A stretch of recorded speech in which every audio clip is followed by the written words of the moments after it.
उत्तर प्रदेश शिक्षक पात्रता परीक्षा यूपी टेट 2025 की अगर आप तैयारी कर रहे हैं तो इस यूट्यूब चैनल के माध्यम से गणित जो आपका सब्जेक्ट है, जो आपको इतना कठिन लगता है, उसकी बिल्कुल फ्री में तैयारी कराई जाएगी। बिल्कुल बेसिक स्तर से हम लोग हाई लेवल तक जाएंगे और यही उम्मीद करते हैं कि इतना सब कुछ पढ़ने के बाद कम से कम आपके 30 में से 30 नंबर गणित जैसे विषय में 100% बन जाएंगे। तो देखो भैया, गणित विषय के लिए यूपी टेट का जो पेपर है उसके पूरे सिलेबस पर हम लोग चर्चा कर चुके हैं। आपको तैयारी कैसे करनी है इस पर भी बातें हम लोग कर चुके हैं, एक अलग से वीडियो बनाया था। और आज गणित का पहला चैप्टर हम लोग परसेंटेज स्टार्ट करने वाले हैं। तो देखिए भैया, प्रतिशत एक ऐसा चैप्टर होता है जो आपका पेपर फर्स्ट और पेपर सेकंड दोनों में आता है। यानी कहने का मतलब है कि अगर आप प्राइमरी लेवल की तैयारी कर रहे हैं उसमें भी प्रतिशत आता है, और जूनियर लेवल की तैयारी कर रहे हैं उसमें भी प्रतिशत आता है। और अगर आप परसेंटेज बहुत अच्छे से सीख जाते हैं तो गणित आपको बहुत ही आसान लगने लगेगी, क्योंकि इसका प्रयोग लगभग पूरे अंकगणित में होता ही रहता है। इसके पहले के जो चैप्टर हैं, संख्या पद्धति है जो आपके सिलेबस में लिखा गया है, उसको हम लोग बाद में पढ़ेंगे क्योंकि बहुत ही आसान है। तो सबसे पहले हम जो कॉमन चैप्टर हैं, जो आपके प्राइमरी में और जूनियर में दोनों में कॉमन है, उसको साथ में पढ़ेंगे। फिर प्राइमरी वाला खत्म करेंगे और उसके बाद जो जूनियर का बचा होगा उसको खत्म करेंगे। यानी कुल मिलाकर दिसंबर तक अगले 3 महीने में आपका सिलेबस खत्म हो जाएगा और जनवरी में सिर्फ और सिर्फ हमें रिवीजन ही करना होगा। आपको पता है आपका जो पेपर है 29 और 30 जनवरी 2026 को है। तो उसी की तैयारी के साथ हम लोग आज यह अपना पहला लेक्चर रिकॉर्ड कर रहे हैं और यह टारगेट बैच स्टार्ट हम लोग कर रहे हैं। तो उम्मीद है आप सभी लोग साथ देंगे। तो चलिए प्रतिशत को समझते हैं, बिल्कुल बेसिक स्तर से समझेंगे। अगर आप 4-5 जो हमारी परसेंटेज की वीडियो आएगी उसे देख लेंगे तो यकीन मानिए प्रतिशत जो चैप्टर है उससे एक भी प्रश्न आपका गलत नहीं होगा। तो चलिए बिल्कुल बेसिक स्तर से स्टार्ट करते हैं। परसेंटेज का मतलब होता है प्रत्येक 100 में से आपके पास कितना है, यह प्रतिशत का मतलब होता है। यानी जिस चीज की बात कर रहे हैं, जिस वस्तु की बात कर रहे हैं या किसी भी की भी बात कर रहे हैं, उस चीज को आप 100 भागों में विभाजित कर दीजिए। उस 100 भागों में विभाजित करने के बाद जिसकी बात हो रही है, जितने पार्ट यानी जितने भाग की बात हो रही है, उसी को प्रतिशत में कन्वर्ट करना होता है। उदाहरण के लिए प्रतिशत का ये पुराना बच्चों वाला फार्मूला हम लोग जानते हैं कि प्राप्तांक को ऊपर लिखो, पूर्णांक को नीचे लिखो, गुणा 100 कर दो तो हमारा परसेंटेज वैल्यू आ जाएगी। जैसे कि इंटर के पेपर जो आपका 500 नंबर का होता है, अगर आप यूपी बोर्ड से पढ़े हैं और उसमें आपके मात्र 300 नंबर हैं, तो परसेंटेज निकालने के लिए क्या करना होगा, जो आपका प्राप्तांक है 300 इसे ऊपर लिखिए, जो पूर्णांक है 500 इसे नीचे लिखिए और गुणा 100 कर देंगे तो आप अपना प्रतिशत निकाल सकते हैं। तो यह बच्चों वाला तरीका है। लेकिन हमने अभी समझाया कि जो प्रतिशत होता है प्रत्येक 100 में से जिस हिस्से की बात हो रही है, जिस पार्ट की बात हो रही है, उसको निकालने का होता है। तो इसी फार्मूले को हमने यहाँ 3 नंबर में लिख दिया है कि जो निकालना होता है उसे आप ऊपर लिखिए। अगर परसेंटेज निकालने का फार्मूला क्या है, जिसकी बात हो रही है या जो निकालना है उसे ऊपर लिखते हैं, जो टोटल वैल्यू होती है, कुल मान होता है, उसे हम लोग नीचे लिखते हैं और गुणा 100 कर देंगे तो हमारा परसेंटेज निकल आएगा।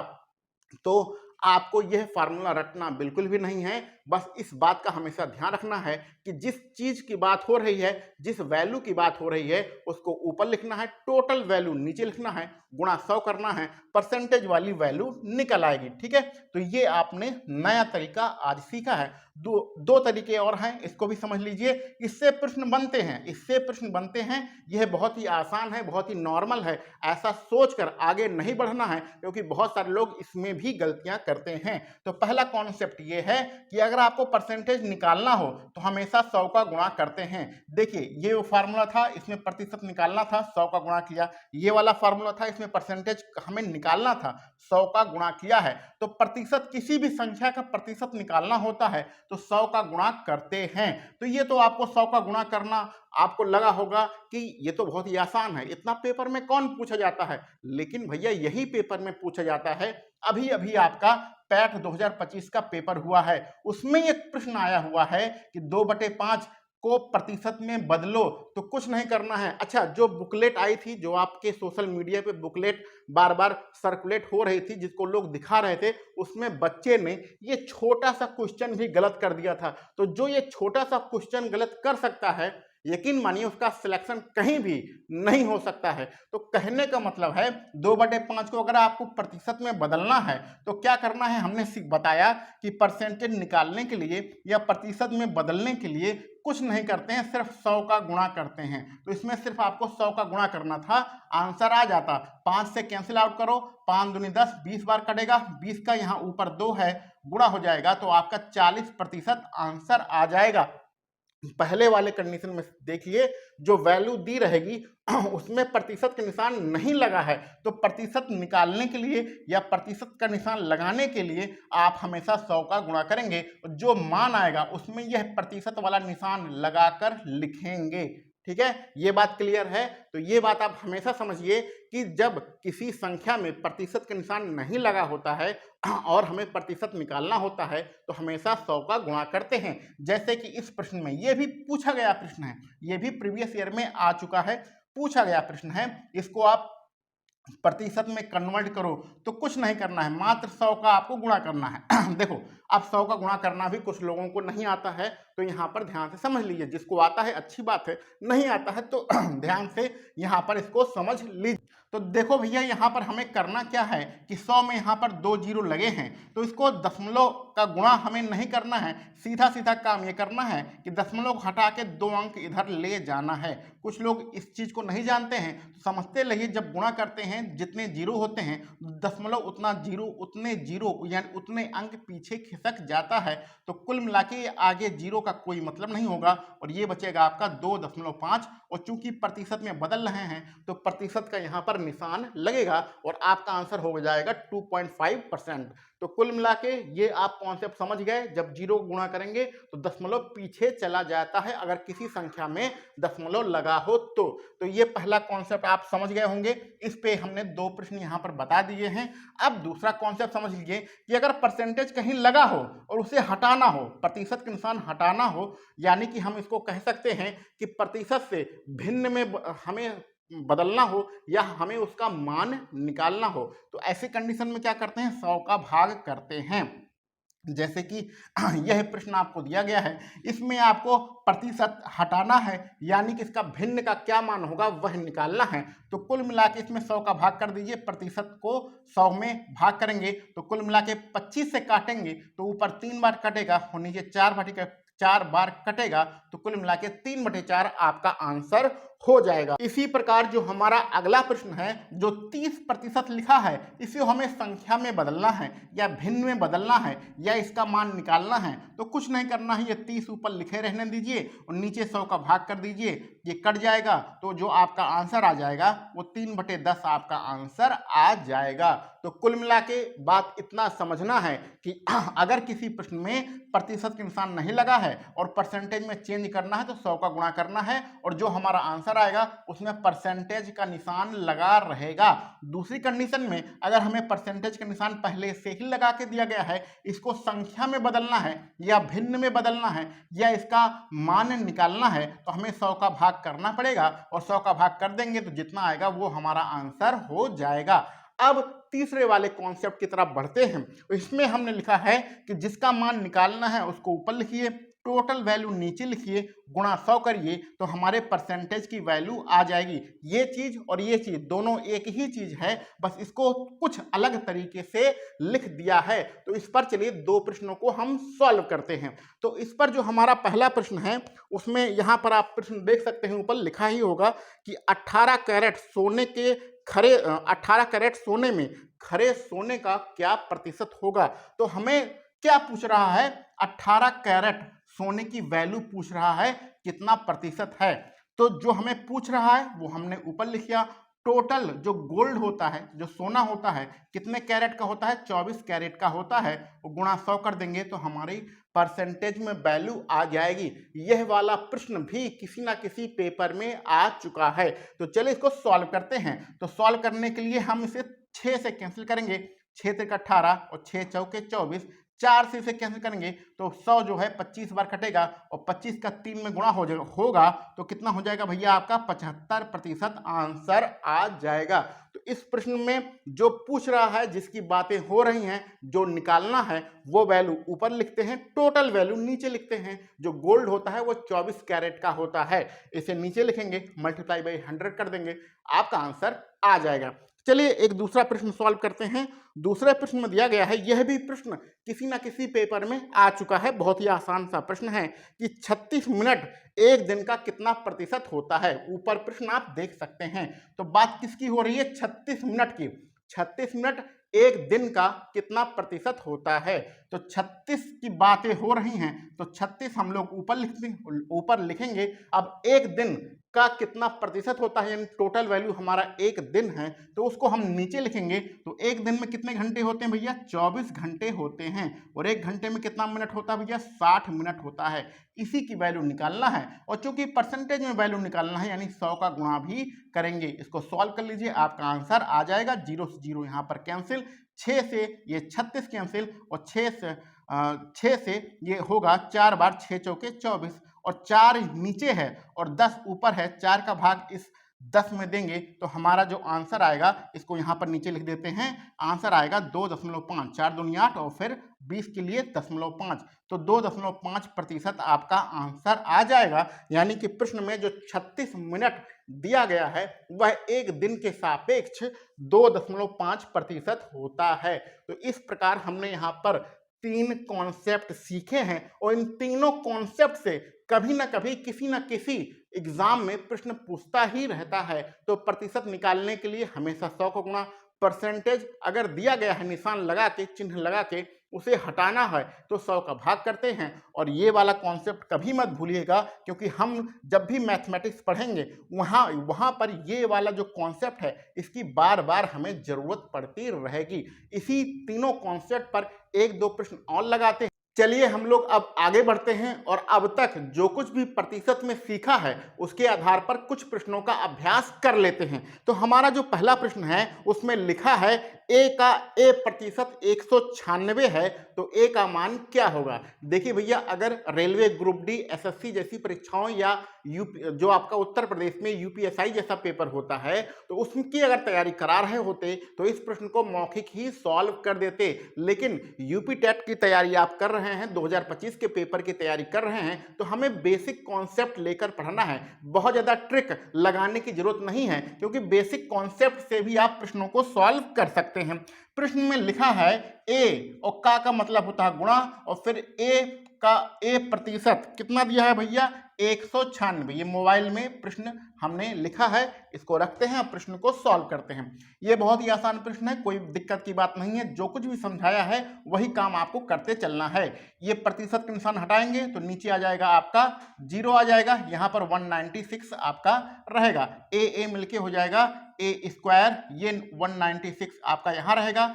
100 का तिर्यक गुणा होगा, इधर पहुंचेगा। अब इसका कल क्या कर लेंगे, दोनों तरफ हम लोग वर्गमूल लेंगे।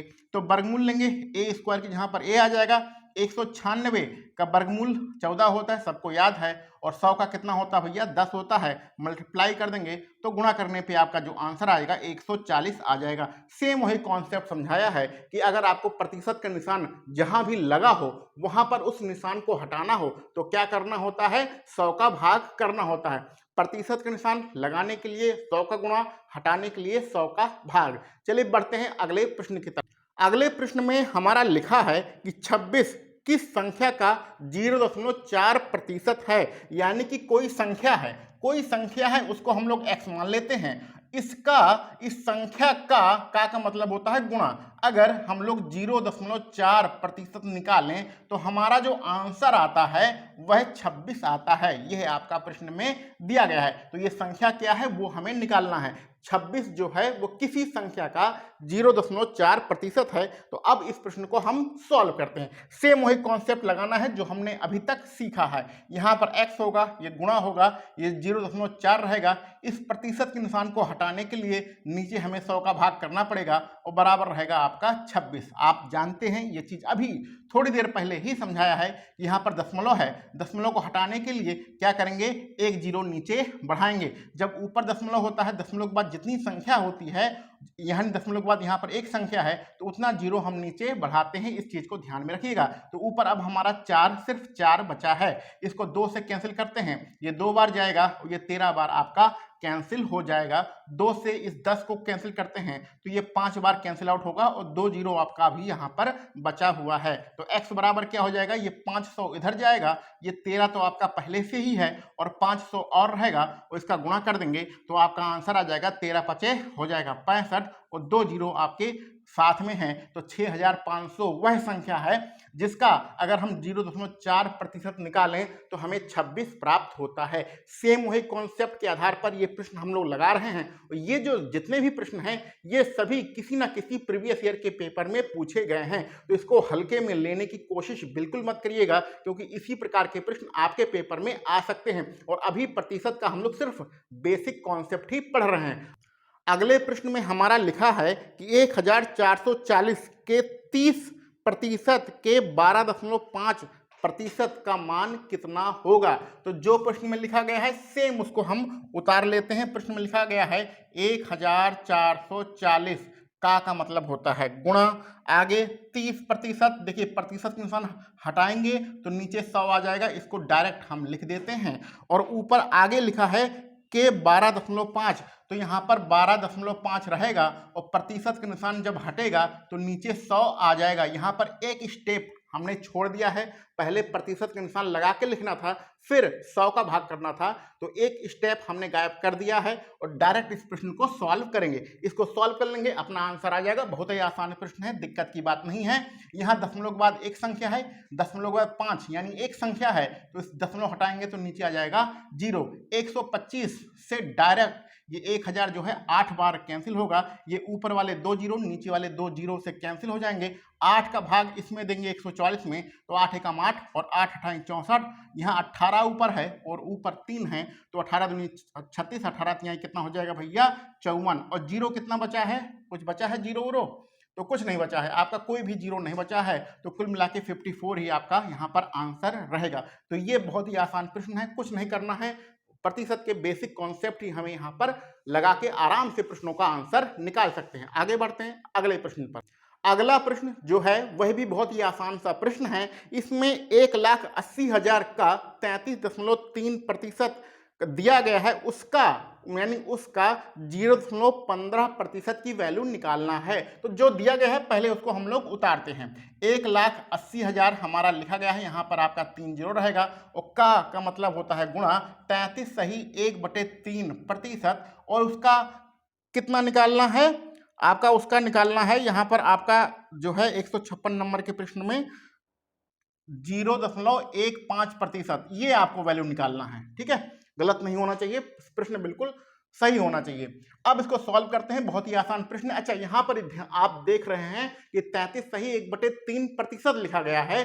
कल के वीडियो में हम लोग प्रतिशत को फ्रैक्शन में यानी प्रतिशत जो वैल्यू होती है उसको भिन्न में बदलना और भिन्न वाली जो वैल्यू होती है उसको प्रतिशत में बदलना सीखेंगे। तो अगर हम लोग वो चीजें सीख लेते तो हमें पता होता कि इसको इसकी जो वैल्यू होती है 1/3 होती है, लेकिन अभी नहीं सीखा है तो प्रतिशत वाले मेथड से ही इसको सॉल्व करेंगे। तो यहाँ पर 18 लिख के आप 4 जीरो लगाइए, यहाँ पर 3 गुणा 33 में करेंगे 99 आएगा, 1 जोड़ेंगे ऊपर आएगा 100, नीचे रहेगा 3, ये प्रतिशत हटेगा और नीचे आएगा आपका 100। यहाँ पर कितना है 0.15 है और यहाँ पर आपका प्रतिशत हटाएंगे तो नीचे आएगा 100। अब ध्यान से देखिएगा, प्रतिशत ये आपका दशमलव है, दशमलव के बाद यहाँ 2 अंक हैं, दशमलव हटेगा तो 2 जीरो आपका नीचे बढ़ेगा। तो हमारा इसमें जीरो बहुत सारे आ रहे हैं। जीरो को सॉल्व करते समय ध्यान दीजिएगा कि ऊपर वाले जीरो नीचे वाले जीरो कैंसिल आउट हो जाते हैं। अगर नहीं भी कट रहे हैं तो इसको दशमलव के रूप में हम लोग लिख सकते हैं। यहाँ पर नीचे के 4 जीरो, ये आगे वाले जो ऊपर हैं इसके कैंसिल, ये ऊपर वाला 100 नीचे वाले 100 से कैंसिल, यहाँ 3 का गुणा 18 में करेंगे तो आपका 6 आएगा, और यहाँ से अभी 15 ये हमारा बचा हुआ है, और 15 और 6 का गुणा करेंगे तो आपका आंसर 90 आ जाएगा। तो बहुत ही आसान सा प्रश्न है, लेकिन ये जो प्रश्न है ये प्रीवियस ईयर में पूछे गए प्रश्न है, इसलिए इसको हल्के में लेने की गलती नहीं करना है। चलिए बढ़ते हैं अगले प्रश्न की ओर। अगला प्रश्न हमारा बहुत ही अच्छा प्रश्न है। इसमें लिखा गया है कि नियत तिथि से पूर्व गृह कर का भुगतान करने वाले बिल की राशि पर 12% की छूट मिलती है। यानी कि हमें जो डिस्काउंट मिल रहा है, जो छूट मिल रही है, वो 12% की छूट मिल रही है। एक व्यक्ति को नियत तिथि से पूर्व भुगतान करने पर 2100 रुपए की छूट मिलती है।